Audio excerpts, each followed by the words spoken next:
নমস্কার, আমি তরুণ ঘোষ। আজকে বিকেলের খবর হচ্ছে, মানে আমি যেহেতু রাত্রিবেলা রেকর্ডটা করে রাখছি সকালবেলা ছাড়বো বলে, তাই বলছি আজকে বিকেলের খবর হচ্ছে যে আমাদের বিদেশ দপ্তরের যিনি মুখপাত্র রণধীর জয়সওয়াল, তিনি আজকে জানিয়েছেন শেখ হাসিনা তিনি মত পরিবর্তন করেছেন। তিনি আপাতত ভারতেই থাকবেন। তিনি পরিষ্কার জানিয়ে দিয়েছেন যে ভারত আমার কাছে অনেক বেশি নিরাপদ, তাই এখানে আমি ভারত ছেড়ে অন্য কোথাও যাওয়ার কথা চিন্তা করছি না। তিনি ভারত সরকারকে এর জন্য অভিনন্দন জানিয়েছেন যে আমার জন্য আপনারা অনেক ভেবেছেন, তার জন্য আপনাদের অনেক ধন্যবাদ। আপাতত আমি ভারতেই থাকবো বলে এবং শেখ রেহানা ভারতেই থাকবেন বলে মনস্থির করেছেন। এখন স্বভাবতই প্রশ্ন উঠতে পারে যে বাংলাদেশের এখন বর্তমান সরকার যে যারা রয়েছে তারা তো ওনার ডিপ্লোম্যাটিক পাসপোর্ট, যেটা রেড পাসপোর্ট, সেটা তো বাতিল করে দিয়েছেন। ফলে উনি থাকবেন কিভাবে? তার রণধীর জয়সওয়াল যেটা বলেছেন সেটা হচ্ছে, আমাদের এখানে ইউএন চার্টার মেনে যেমন ট্রাভেল ডকুমেন্ট দেওয়া হয়, সেই ট্রাভেল ডকুমেন্ট হাসিনা এবং তার বোন শেখ রেহানাকে দিয়ে দেওয়া হবে এবং তার পরিবারের যদি কেউ আসতে চান তাদেরও ট্রাভেল ডকুমেন্ট ইস্যু করে দেওয়া হবে। ট্রাভেল ডকুমেন্ট যে ভারত ইস্যু করছে এই প্রথম নয়। আপনাদের মনে থাকতে পারে অনেকেরই, বা গুগল সার্চ করলেও আপনারা জানতে পারবেন, আফগানিস্তানের প্রেসিডেন্ট নাজিবুল্লাহ, তাকে যখন ফাঁসিতে চড়ালো তালিবানরা, তার আগে কিন্তু তিনি সেফ হিসেবে, দেশ হিসেবে তিনি মনে করেছিলেন যে ভারত সব থেকে ভালো জায়গা। তিনি তার পরিবারকে ভারতে পাঠিয়ে দিয়েছিলেন। আজ পর্যন্ত তার পরিবার, নাজিবুল্লাহ পরিবার, তারা কিন্তু ভারতেই অবস্থান করছেন। এরা ভুরি ভুরি ডকুমেন্ট আছে। তার আগে যখন জার্মানি থেকে শেখ রেহানা এবং শেখ হাসিনা যখন আমাদের যুদ্ধের সময় যখন ভারতবর্ষে এসে আশ্রয় নিয়েছিলেন, এখানে 6 বছর ছিলেন, তো তখনও ট্রাভেল ডকুমেন্ট জারি করা হয়েছিল। কারণ তাদের কাছে যে পাসপোর্টটা ছিল সেটা হচ্ছে পাকিস্তানের পাসপোর্ট। তখন বাংলাদেশ তো আর পাকিস্তান নয়, বাংলাদেশে তখন স্বাধীন রাজ্য হয়ে গিয়েছে। এই স্বাধীন রাজ্যে তখন পাসপোর্ট সিস্টেমটাই গড়ে তোলা হয়নি। পরে পাসপোর্ট সিস্টেম যখন তৈরি হয়, 3 বছর বাদে বাংলাদেশের পাসপোর্ট তাদের ইস্যু করা হয়, তখন ট্রাভেল ডকুমেন্টের বদলে তারা পাসপোর্ট ব্যবহার করতে শুরু করলেন। এছাড়া দলাই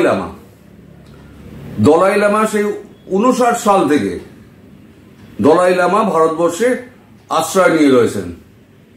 তিব্বতের যিনি গুরু, হিজ হোলিনেস দলাই লামা।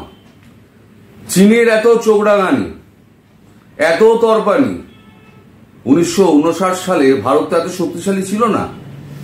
সে সময় চীন ইউনাইটেড নেশনে চলে গেছিল, কিন্তু তাতেও কিন্তু কোনো লাভ হয়নি। কারণ ইউনাইটেড নেশনের চার্টারেই রয়েছে, যদি কেউ রাজনৈতিক আশ্রয় চায়, তার কাছে যদি পাসপোর্ট যদি দেশ বাতিল করে দেয়, তারপরে যে দেশে তিনি আশ্রয় নিচ্ছেন তিনি দরকার হলে ট্রাভেল ডকুমেন্ট ইস্যু করতে পারেন। পাসপোর্ট তো দিতে পারবেন না, কারণ অন্য দেশের নাগরিক আমরা পাসপোর্ট দিতে পারবো না। সেই দেশ থেকেই আসুন না কেন, আমরা পাসপোর্ট দিতে পারবো না, কিন্তু আমরা ট্রাভেল ডকুমেন্ট ইস্যু করতে পারবো। এবার ট্রাভেল ডকুমেন্ট ইস্যু করলে যেটা হতে পারে সেটা হচ্ছে, উনি 1 বছর বা 2 বছর যতদিন বাদে শান্ত হয় পরিস্থিতি, তিনি যদি চান তিনি এদেশ ওদেশ ঘুরতে তিনি পারেন। আপাতত তার স্বাস্থ্যের কিছু অবনতি হয়েছে যেটুকু জানা যাচ্ছে, মানে রণধীর জয়সওয়াল যা জানিয়েছেন। ফলে তার চিকিৎসার প্রয়োজন, তাকে ভারতবর্ষের একটি শ্রেষ্ঠ হাসপাতালে তাকে ভর্তি করা হবে, ভর্তি করে তার চিকিৎসার ব্যবস্থা করা হবে। আপাতত এইটুকু খবর রয়েছে। বাংলাদেশের বিএনপির সভাপতি মির্জা ফখরুল, তিনি তো বড় বড় ভাষণ দিচ্ছেন, এক্সট্রাডিশন চাইছেন। ভারত এক্সট্রাডিশন যদি না করে, আপনারা অফিসিয়ালি জানান, আপনাদের সরকারকে বলুন অফিসিয়ালি জানাতে। আপনি মুখে বললে তো হবে না, এবার জানিয়ে দেখুন, জানালে পরে কি হবে, তার প্রতিক্রিয়াটা কিভাবে যাবে সেটা মির্জা ফখরুল আন্দাজ করতে পারছেন না।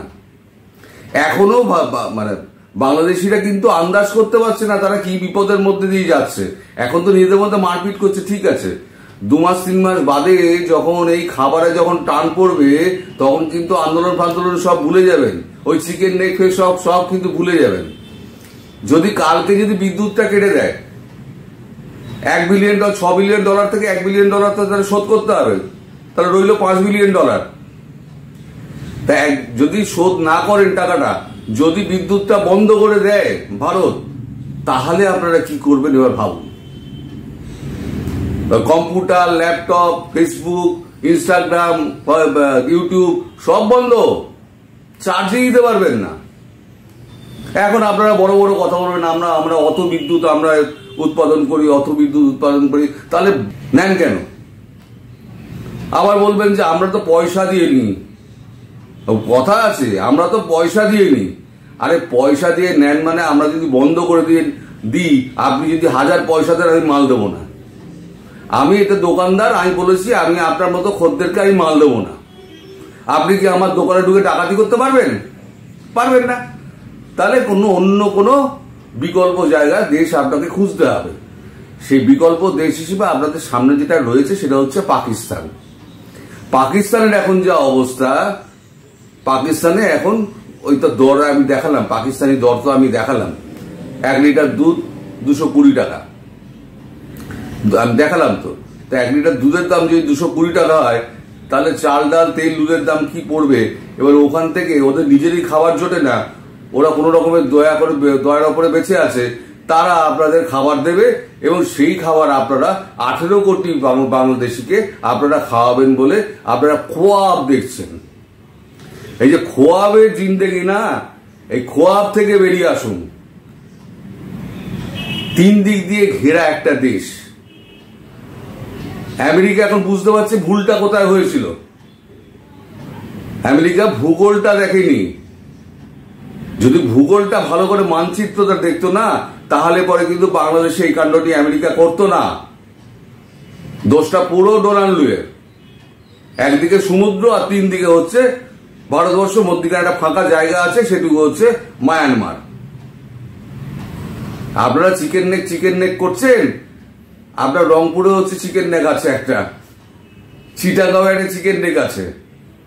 যদি টুক করে কেটে দেয় আপনারা কি করবেন?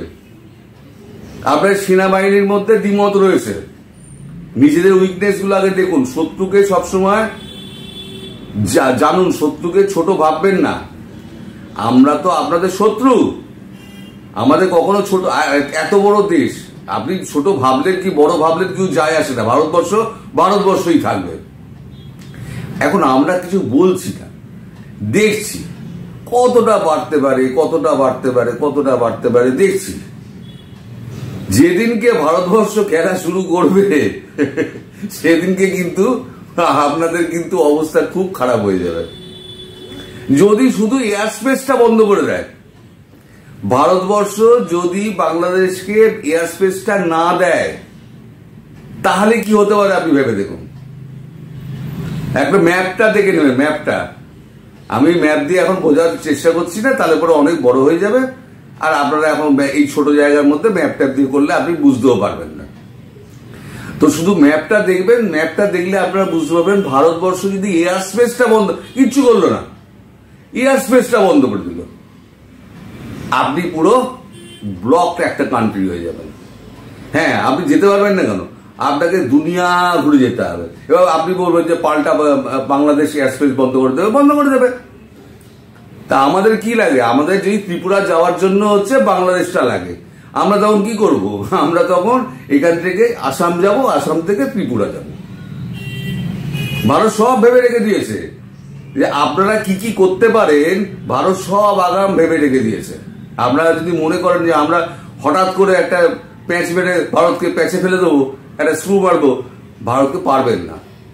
ভারত আপনাদের থেকে 10 কদম এগিয়ে ভাবছে, 10 কদম। আপনাদের চ্যাংড়া ছেলে পিলেগুলো ওদের কি বুদ্ধি আছে? বিশ্ব কূটনীতি কোথায় চলে জানেন?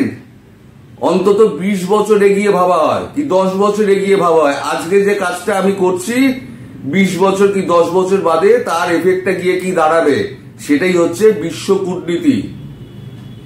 এগুলো আপনাদের শিখতে সময় লাগবে।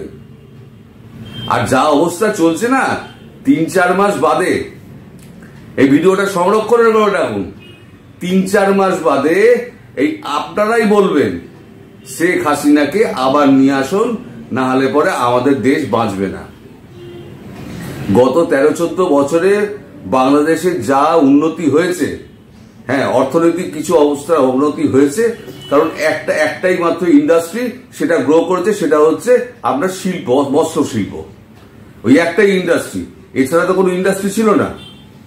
এবার বলুন, ভারতবর্ষের মতো বড় জায়গায় বড় দেশ যদি হতো, তাহলে 10টা বিদেশি কোম্পানি এসে, গাড়ির কোম্পানি আপনার দেশে গাড়ি বিক্রি করতো কারখানা তৈরি করে। কিন্তু আপনার দেশটা এইটুকু, 18 কোটি লোক। পাকিস্তানে কেন হয় না?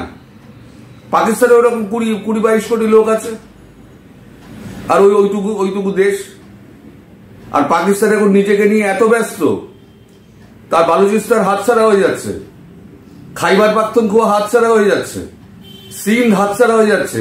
পাকিস্তান তো 4 টুকরোয় ভাঙবে, 4 টুকরোয় ভেঙে যাবে। সেই পাকিস্তানের আশায় আপনারা বসে আছেন। আসলে কি জানেন, ওই 71 সালে না, যুদ্ধের আগে, তখন পাকিস্তানি সেনানায়ক বলেছিলেন হাম পুরা ইস্ট পাকিস্তান কা নসল বদল দেंगे। সত্যি নসল বদলে দিয়েছে। ওই যে বীজ ঢুকিয়ে দিয়ে গেছে না বাংলাদেশের মধ্যে, সেই বীজটা এখন প্রসারিত হয়ে এই 50-52 বছর বাদে এই বিরাট ভাবে প্রকাশ পেয়েছে। আপনাদের বুদ্ধি তো এইখানে নেই, আপনাদের বুদ্ধি তো হাঁটুতে।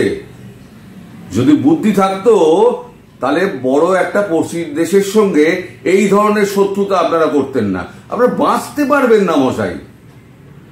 আমার ভিডিওতে আপনারা যতই আমার কমেন্টে গালাগালি করুন না কেন, কিন্তু একবার রাত্রিবেলা শোয়ার সময় চুপ করে চিন্তা করবেন যে সত্যি আমরা কি বাঁচতে পারবো? আমাদের কি রিসোর্স আছে? না খাদ্যের রিসোর্স আছে, না খনিজ পদার্থের রিসোর্স আছে, না পানীয় জলের রিসোর্স আছে, না ইলেকট্রিসিটির রিসোর্স আছে। এনার্জিতে কি রিসোর্স আছে আপনাদের? পৃথিবী চলছে এনার্জির ওপর। ভাবুন, এনার্জি, আপনাদের এনার্জিটা কোথায়? আপনাদের তো বোঝানো আর ওই ইনফ্যান্টের শিশুদের বোঝানো হচ্ছে এক জিনিস। বললাম, আপনারা শুনলে শুনবেন, না শুনলে না শুনবেন, গোল্লায় যাবেন, আমাদের কি আছে? ভারত এখনো খেলা শুরু করেনি, যেদিনকে খেলা শুরু করবে, শুধু 3 মাস বাদে শুধু পণ্য রপ্তানিটা বন্ধ হোক, তাহলেই বুঝে যাবেন যে আপনারা কতটা জলে দাঁড়িয়ে আছেন। এই জলটা মাপাচ্ছে না, 3 মাস বাদে ওই জলটা আপনারা মাপে বুঝতে পারবেন তখন। নইলে এমনি এমনি প্রণয় বার্মার সঙ্গে হাত জোর করে আমাদের পণ্য পাঠানো অব্যাহত রাখুন বলতে হয় না আপনাদের পররাষ্ট্র দপ্তরের যিনি উপদেষ্টা আছেন তাকে। আর তিনি কেন গেলেন প্রণয় বার্মার কাছে? তিনি কেন গেলেন? আপনাদের উপদেষ্টাকে জিজ্ঞেস করুন যে খাদ্য সরবরাহ যেন অব্যাহত থাকে, সেটা অনুরোধ জানাতে গেছিলেন। কেন গেছিলেন? কারণ তিনি জানেন যে দেশ চালাতে গেলে সেটা হচ্ছে পেটে খাবার চাই। পেটে খাবার না হলে পরে দেশে দুর্ভিক্ষ দেখা দেবে। আর এইরকম যে সমস্ত লাফালাফি আপনারা শুরু করেছেন না, এই লাফালাফিগুলো যদি আপনারা বন্ধ না করেন, তাহলে কিন্তু ভারত যে কোনো একটা বড় পদক্ষেপ যদি নেয়, তাহলে কিন্তু আপনারা ডুবে যাবেন। জাগিয়ে ভিডিও আর লম্বা করে লাভ কি? আমায় যত গালাগাল দেওয়ার গালাগাল দিয়ে কমেন্ট করবেন, আমি সব লাভ চিহ্ন দিয়ে বেরিয়ে যাবো। সবাই ভালো থাকবেন, সুস্থ থাকবেন এবং সাবধানে থাকবেন। নমস্কার।